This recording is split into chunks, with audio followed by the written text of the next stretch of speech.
Fencing का काम हो रहा है वो तस्वीर आप देखिए। ये आप फेंसिंग देख पा रहे हैं, नया फेंसिंग है ये जो सेक्टर है वो हो गया है सील, और उसका सबसे अधिक प्रभाव देखने को मिल रहा है कहाँ पर?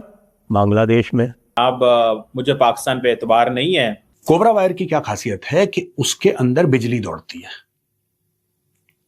ठीक है। जहां पे सीमा सुरक्षा बल रहती है बॉर्डर पे, ये जो वायर है ना, ये जब बनेगा इसके अंदर बिजली दौड़ती है।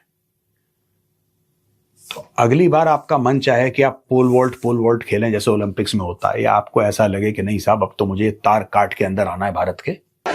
पश्चिम बंगाल में सत्ता परिवर्तन हुआ, सत्ता में बीजेपी को आने का मौका मिल गया। ये देखकर बांग्लादेश में बैठे कट्टरवादी इस्लामिक संगठन बौखला गए हैं, क्योंकि अब इस तरह से फेंसिंग पूरे सीमा पर करने की बात है और जो काम चल भी रहा है। जहां पर अभी हम मौजूद हैं पश्चिम, महंगा हो गया, लेवी बहुत लगा दी है हुकूमत ने, जो है ना वो पैसे कमा रहे हैं टैक्स लगा लगा के। इस पे भी जरा कमेंट करें। उसके अंदर 440 वोल्ट का करंट दौड़ता है, and they have huge generators in case of rains और something when the power trips. BSF has got massive generators. ये इलेक्ट्रिफाइड डिफेंस बन रहा है और ये बनना चाहिए, और मैं इसके सपोर्ट में खड़ा हूं। ये कह रहा है कि हम बांग्लादेशी जो है, हमको कोई कांटेदार तार नहीं रोक सकता।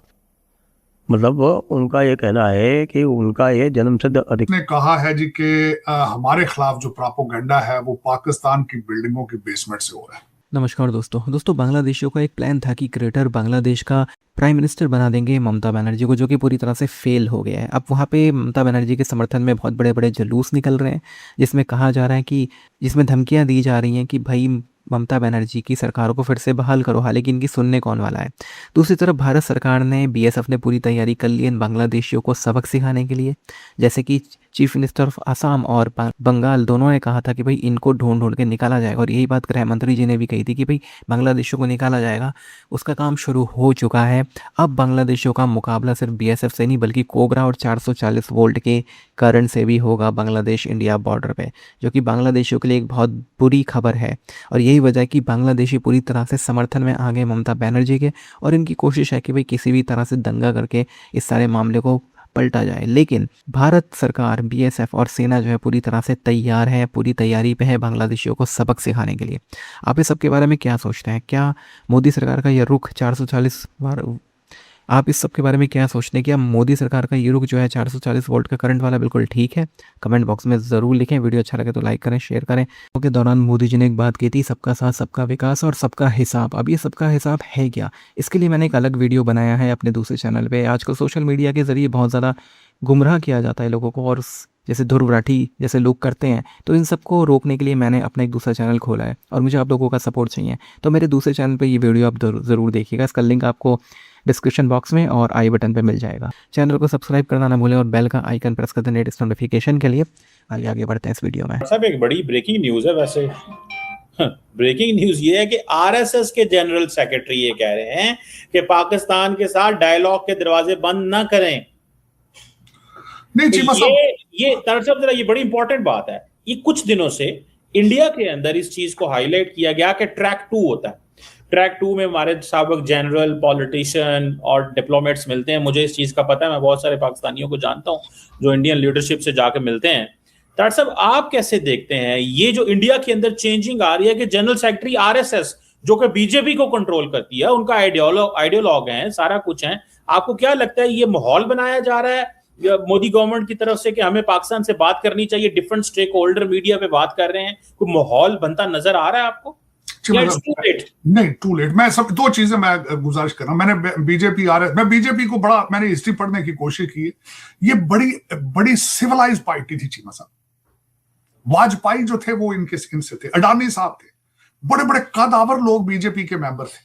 बल्कि आज आपको एक अर्ज करना चाहूंगा, बीजेपी वाले टिकट नहीं देते थे अगर किसी का क्रिमिनल रैकेट होता था। This is how the BJP. आज उसको टिकट नहीं दिया जाता जिसके ऊपर 5-6 पर्चे ना हो, डेढ़ा गुंडा ना हो।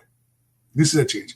और दूसरी एक मेरी बात है, मैं आल ऐलान इस बात कहता हूं, आप भारत के अंदर बसते मुसलमानों से नफरत है और वहां पे कोई फेंस नहीं है। अब लोग तो आएंगे। अब बीएसएफ जितनों को रोक सकती है बीएसएफ रोक लेती है, जब नहीं रोक पाती तो नहीं रोक पाती।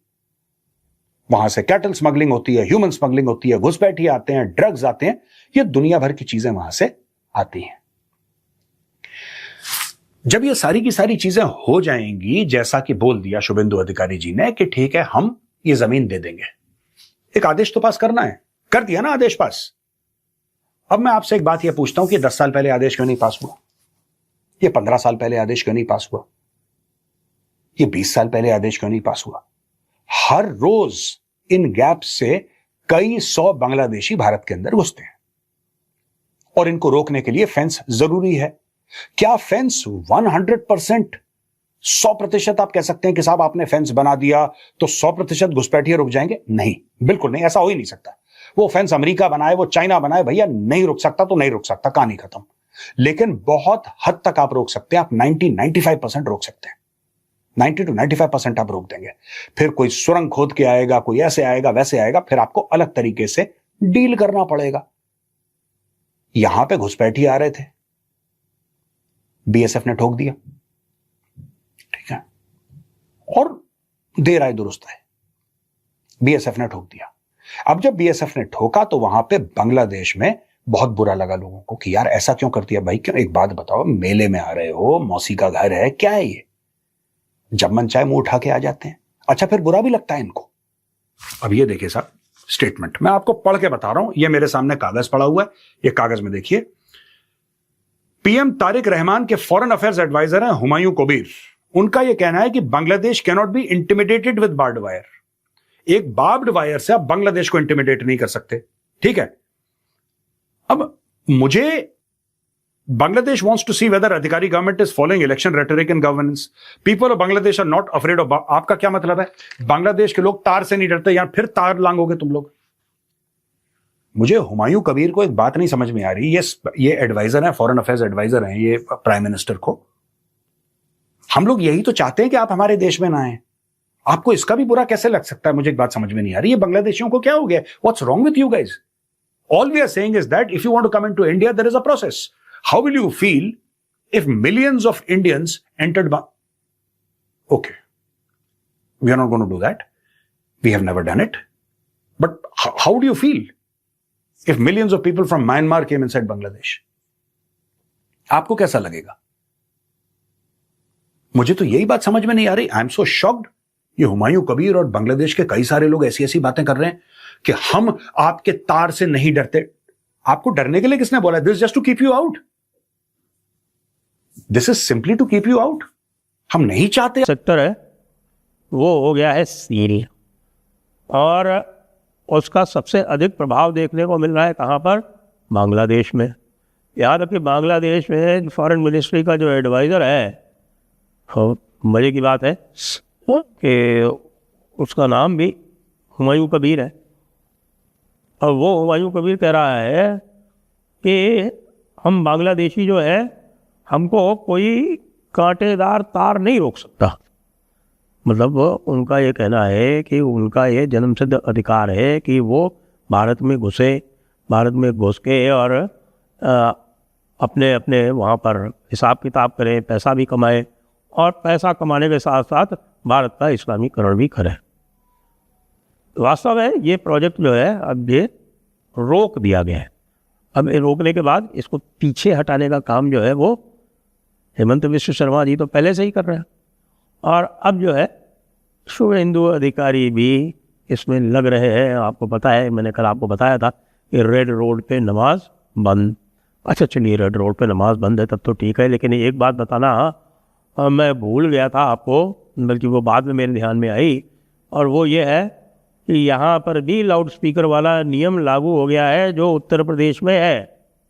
आपको पता है कि उत्तर प्रदेश में नियम जो भी हो, आपका पोल्यूशन कंट्रोल ऑर्डर जो है वो एक राष्ट्रीय लेजिस्लेशन है, नेशनल लेजिस्लेशन है। वो कोई ऐसा नहीं है कि उत्तर प्रदेश के लिए अलग से बनाया गया। ये बात अलग है कि उसका इफेक्टिव इन्फोर्समेंट जो है वो उत्तर प्रदेश में ही हो रहा है अभी तक। और वहाँ पर यह है कि आप लाउड स्पीकर भले लगाए, लेकिन लाउड स्पीकर की जो लिमिट है वो 65 डेसिबल दिन में वो क्रॉस नहीं होनी चाहिए। और 65 डेसिबल जो है वो मैं आपको बताऊँ वो कितनी होती है, जितना मैं इस समय बोल रहा हूँ ना, उससे